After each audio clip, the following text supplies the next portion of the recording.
Welcome to the Pink Tax Podcast, a no-nonsense podcast for millennial women, building wealth and smashing the patriarchy, $1 at a time, with your hosts, Janine and Tara.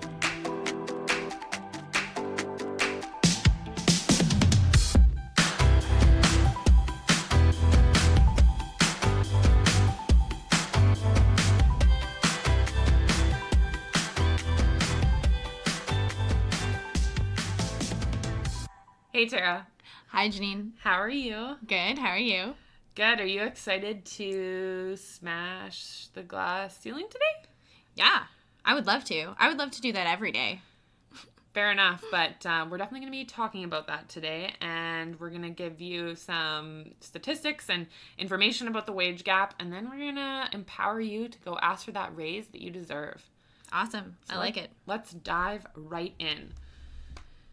All right, so I wanted to start this off by addressing the fact that there are still people out there that do not believe that the wage gap is a thing. I'm confused. I know. Please help. There are people, and I've gotten into fights with people on the internet that, which is obviously the greatest place to argue, that, you know, the wage gap isn't a thing. Women choose to leave the workforce. They don't want high-paying jobs. They aren't ambitious. They want to stay home and raise their families. Yeah, no, like, I'm sure if we were able to offer our daycare services provider more money, she would definitely turn it down. Definitely. Just out of the goodness of her heart. I just wanted to address the fact that if anyone listening out there in the universe thinks that the wage gap is not a thing, you're just wrong. Yeah. Turn the podcast off now, please. Unsubscribe. All right, so I guess on a more serious note, but also I feel like that was pretty serious, I wanted to dive into some statistics because I love numbers. So I pulled a bunch of stats for a bunch of different demographics of women because I feel like that's one area we can continue to get better at here on the Pink Tax Podcast, is making sure that we are talking about all different types of women. So overall, Canada received a ranking of a B grade for the wage gap. We were ranked 10th among 16 countries, so not bad, not great. Unsurprisingly, Norway, Denmark, and Sweden were the top three. Yeah. And our B rating translated into 84 to 87 cents on the dollar. Mm-hmm. But, yeah. Can I interject? Yeah. I mean, this is your podcast too, man. Averages, for one, and I'm sure we're going to get there because you just said about demographics, but this is averages, and we're looking at those kind of things. Who are the highest paid ladies around? White females. Yep. So here we go. Indigenous women working full-time. And these are all full-time statistics, which I think is important to mention. It was full-time earnings and full-time wages. So Indigenous women earn an average of 35% less than non-Indigenous men. So I'm going to restart that because I'm not Indigenous. So Indigenous women working full-time, and I think that that's something important to note. We are talking about full-time hours and full-time wages, earn an average of 35% less than non-Indigenous men. So they earn 65 cents to the dollar. So there goes that B rating. Yeah. Racialized women working full-time, full wages, earn an average of 33% less than non-racialized men. So 67 cents on the dollar. Newcomer women, earn 29% less than non-newcomer men, so 71 cents on the dollar. And the worst of them all, disabled women earn 54 cents to the dollar compared to non-disabled men. Now, I dug a little bit deeper before I get your reaction because I can see your shining face has an opinion about this. But I dug a little deeper into Alberta. So both Tara and I live in Alberta. Alberta actually got a D rating.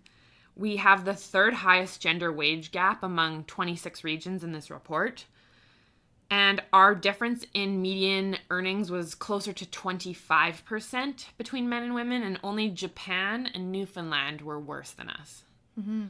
Newfoundland has an interesting industry sector as well, which I think plays a part in Alberta's income disparity. So one of the numbers, I don't know if you have it, but if you compare, truck drivers, heavily represented by men, truck drivers, and then, do you have this? I'm giving Tara the heart sign across the table because I literally have in here, I'm so sorry to interrupt, female-dominated industries tend to average a lot lower than male-dominated industries, and I have truck drivers earn about $45,000 on average. It's overwhelmingly men. By contrast, the median annual salary for early childhood educators is $25,000. Mm-hmm. So did I just steal all the words out of your mouth? Yes, you did, because I have that memorized, because I just think it's so impactful. It made a real difference to me to see that. We happen to live in a province which we have, heavy reliance on the oil industry.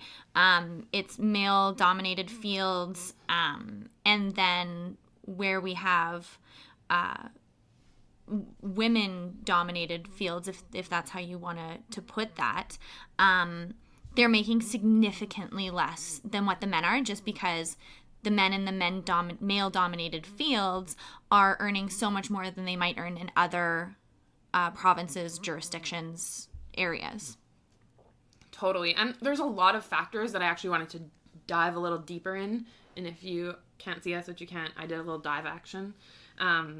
But that was one of them. The other one is typically women are actually responsible or required to leave and re-enter the workforce much more than men. And I'm not just talking about maternity leave. I'm talking in caregiving responsibilities across, sick family members, sick parents, old parents, et cetera, et cetera. And this actually results in a loss of seniority and advancement opportunities. So when I hear people say like, oh, the wage gap isn't a thing, you need to compare the same positions, there's also a piece of it that's like, well, if I had to take 5 years out of the workforce to take care of my sick kid or my sick parent, I've just lost 5 years of wages and 5 years of promotions. So the wage gap is even bigger. Yeah, and I think we can't really deal with that issue until we deal with evening out the playing field as a whole. Because if we live in Alberta and I'm a heterosexual person in a heterosexual relationship and the dude is earning more, when we go to decide who's taking care of our kid and you just split it based on income, which makes sense, the lady is going to stay home. It kind of makes sense, but I'd also argue that if it's going to be like multiple years, then you're actually giving up like a significant amount of probably hundreds of thousands of dollars in raises and all that stuff. It's a huge sacrifice, but when somebody calls and it's like, grandma needs you at the nursing home right now, it's not the guy who's working 2 on 2 off. It's the gal who's working the 9 to 5 or 7 to 3 or whatever to try and be able to do this. And if she takes the hit professionally, it's because they already have that gap to begin with. I think flexibility in work is great and has been amazing to move forward with that in our society. That being said, here in Alberta, there is a lot of those jobs that are 2 weeks on and 2 weeks off where they are flying people up to camps. So they have zero flexibility. So of course it's going to be mom that's going to go pick up the kid because they have flexibility, which is great, but it's also almost like a vicious cycle where it's kind of like a detriment. Yeah. Now, in addition to these factors, a couple other things that came up when I was doing the research on why the wage gap exists is typically or historically women were seen to have lower levels of education. So this is obviously becoming less and less true. In addition, women are less likely to work in unionized environments, which can be great advocates for making sure people are paid the same wage. As well, this is one I really want to dive into, but women are so underrepresented in leadership positions. So I think it was actually just a month ago that the last company on the S&P 500, so the 500th company, finally got a female on their board. So now all 500 have a female on their board, which is amazing. And, you know, we should celebrate that. But it's also like, Jesus Christ, it's 2019. Like, let's go. Why did it take this long? Exactly. And I mean, I'll never forget being at a conference, and I think it was the founder of like Girls Who Code. I can't remember her name. But she said, she got up there and did a keynote, and she said, you know, you cannot be who you cannot see. And that was like so profound to me, that if you're not seeing women in these leadership positions, it's almost like unconsciously you kind of not leaning out, but in a sense, I mean, I looked at where I worked before, and the only women that were in partner positions were women that were single or women that were married with no kids. Yeah. And I constantly at my work, I find women who have children who worked while their kids were young, and I interview them. What held you back? What was your biggest struggle? What made a difference? And I don't pull any punches on that kind of thing, because I want to know. I want to know what you had to overcome to succeed, because that's me right now, working with a small child, and I don't want to give up my work. I don't. I'm not going to. So what have they said? Like, I'm so curious. A lot of old boys club. The worst. The worst. A lot of, the opportunities aren't handed to you the same way that they are to men. Some women are set up to fail, which will maybe link to this too. There's a Freakonomics episode on how female CEOs, when they do come about, they're usually put in place when the company is failing. So that's interesting. But you see that in regular office work and everything like that. You can be set up to fail. I've heard and seen that a few times.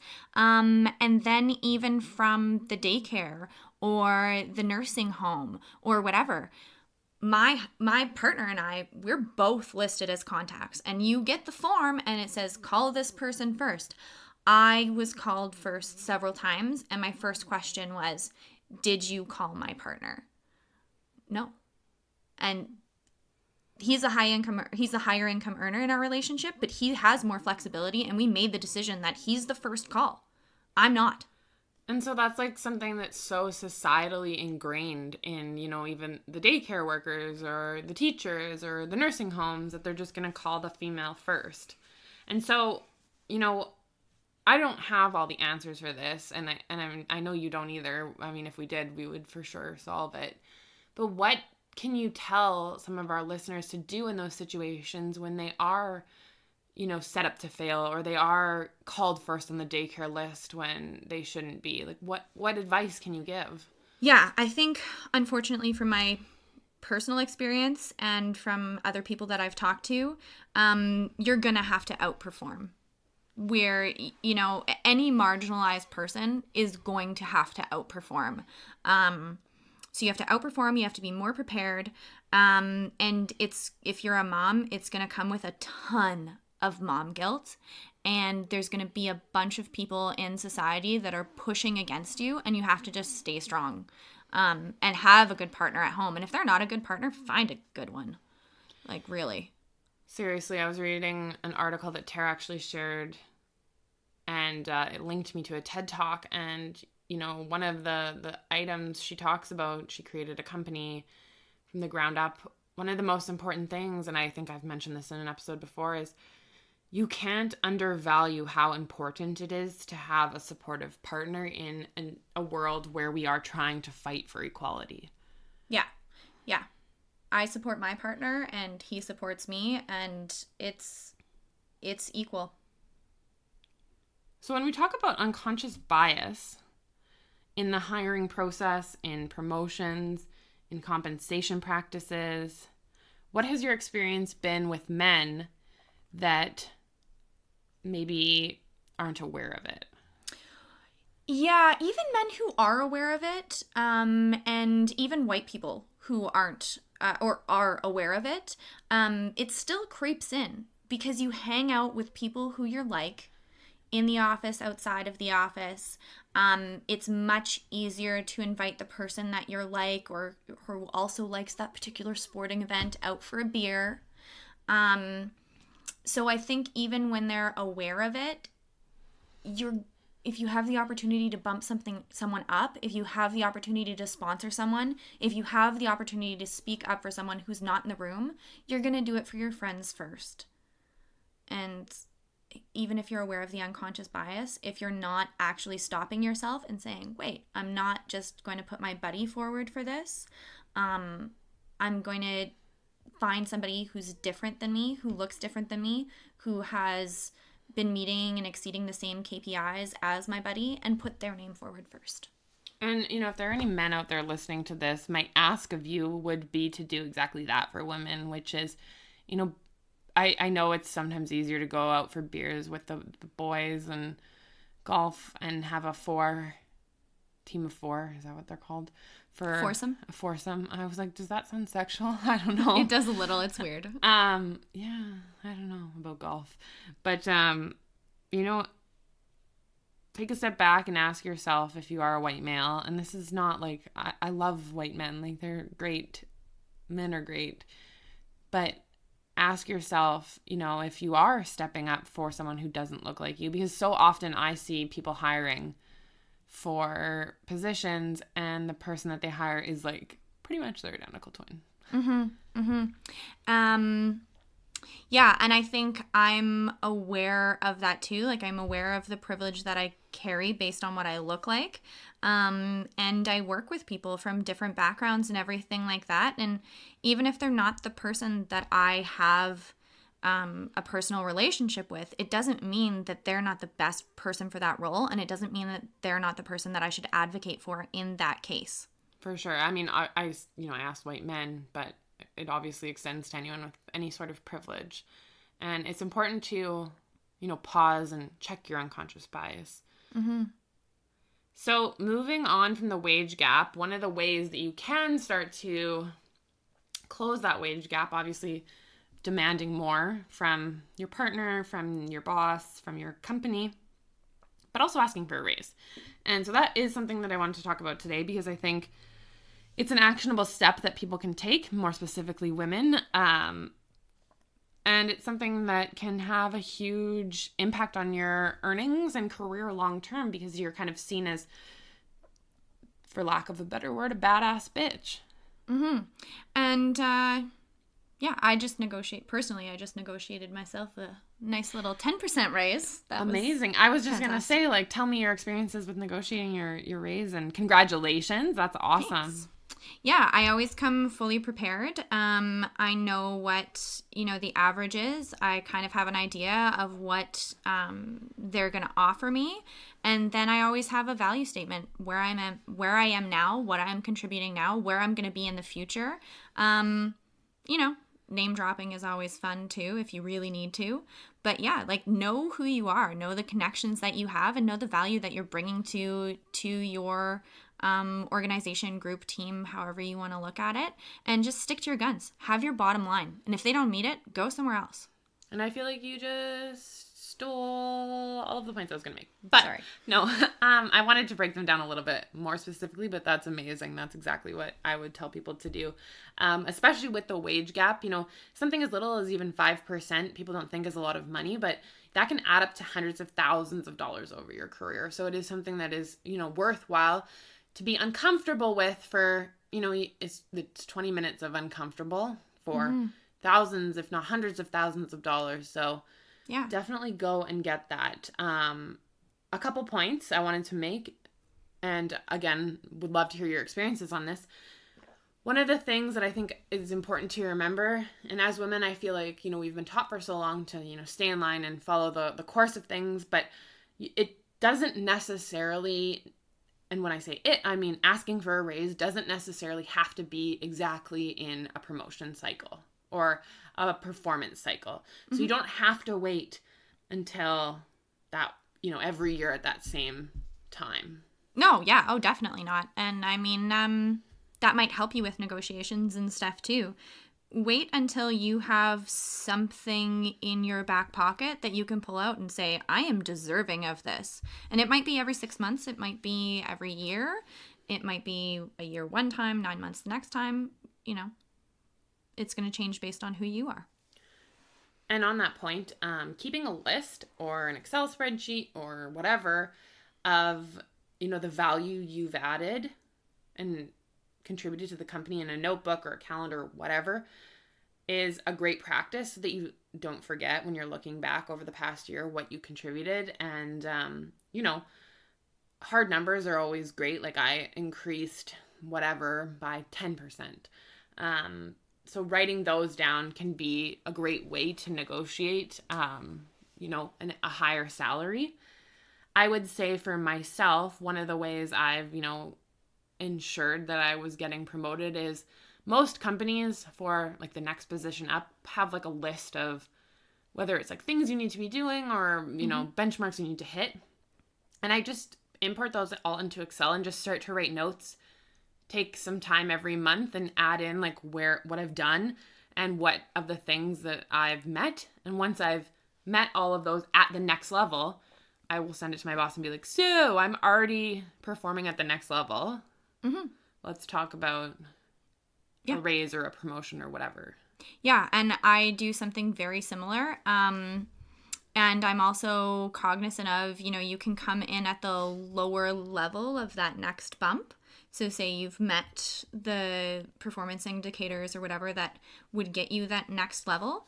But just because you start at the bottom of that pay grade doesn't mean you need to stay there. So you've reached whatever those indicators are that you had to make to get to the next level. But when you master them, you definitely deserve a raise. You don't necessarily need a promotion at that time, but you've already mastered that at your level. So why not ask for a raise at that point? For sure. So important.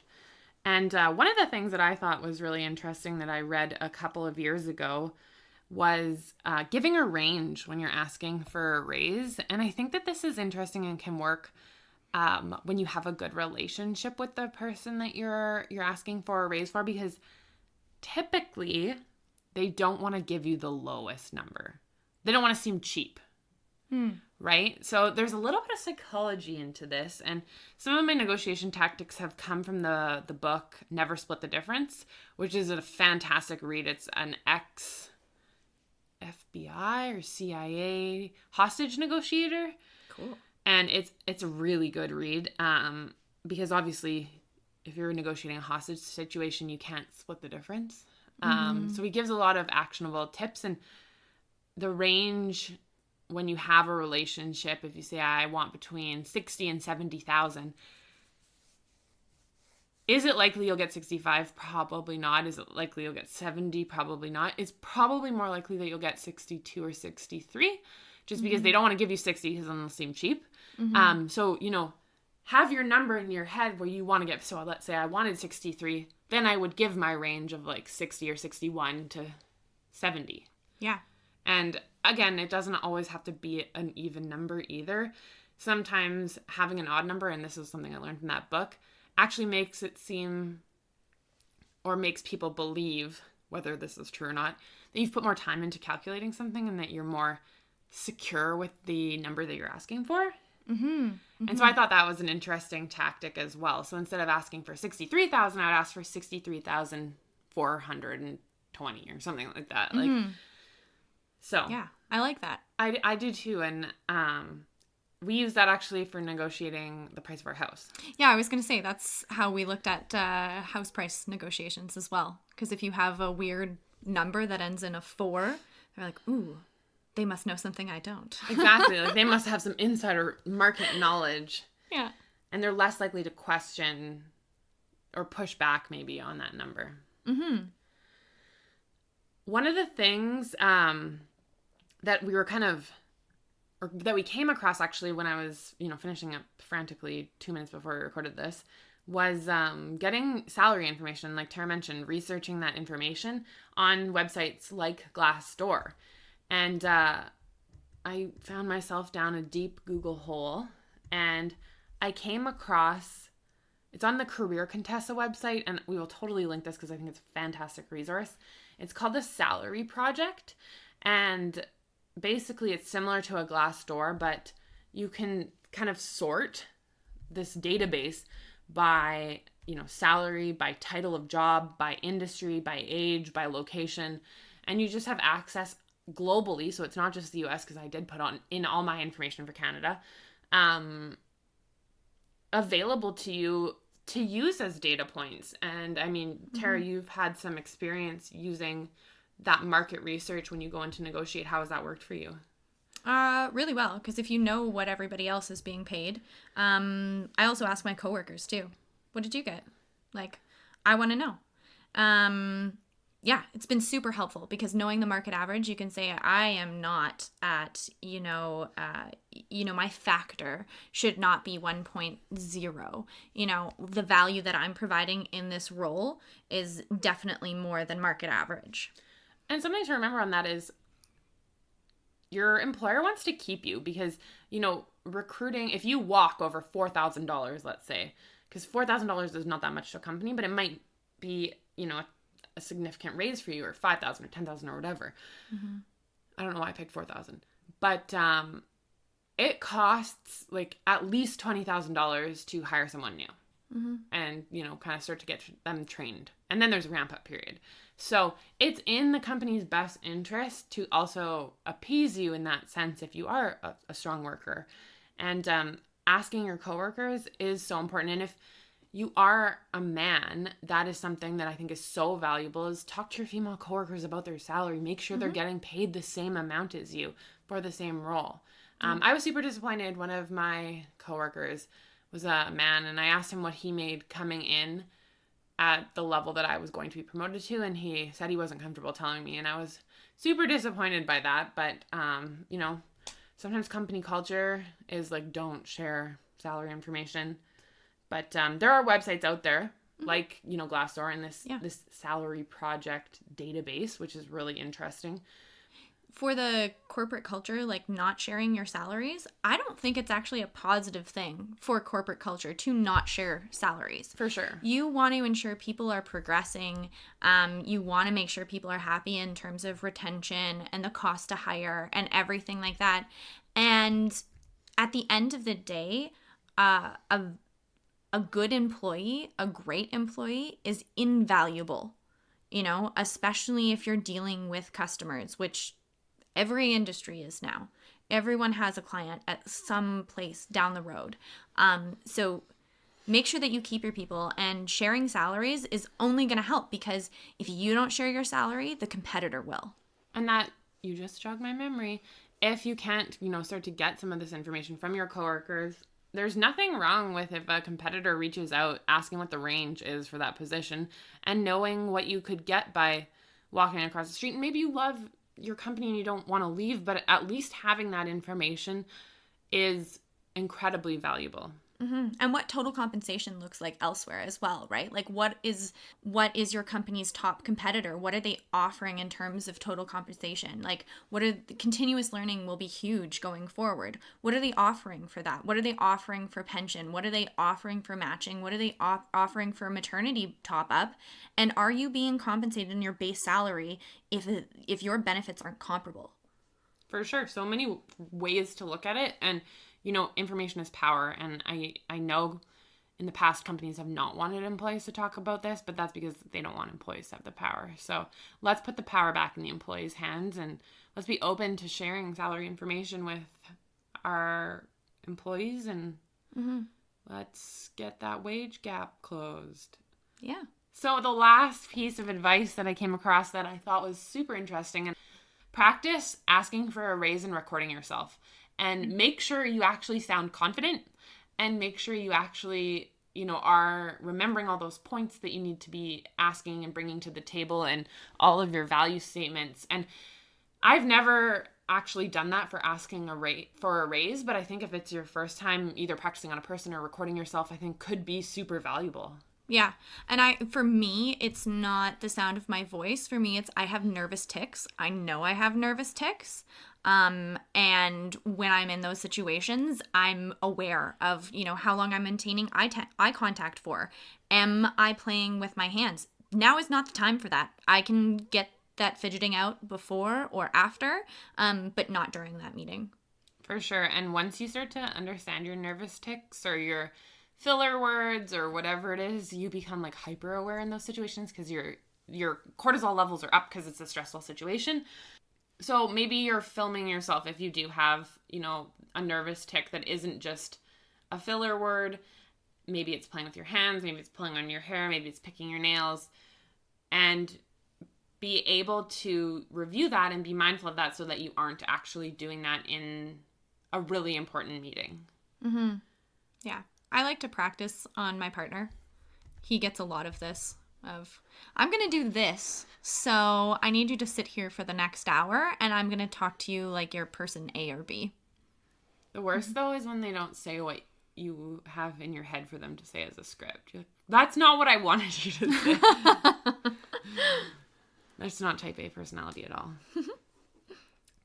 All right, so the pink tax rebate for this week is twofold. The first is to educate someone who will be an advocate for the gender wage gap, so someone willing to listen and understand the wage gap and all of its implications.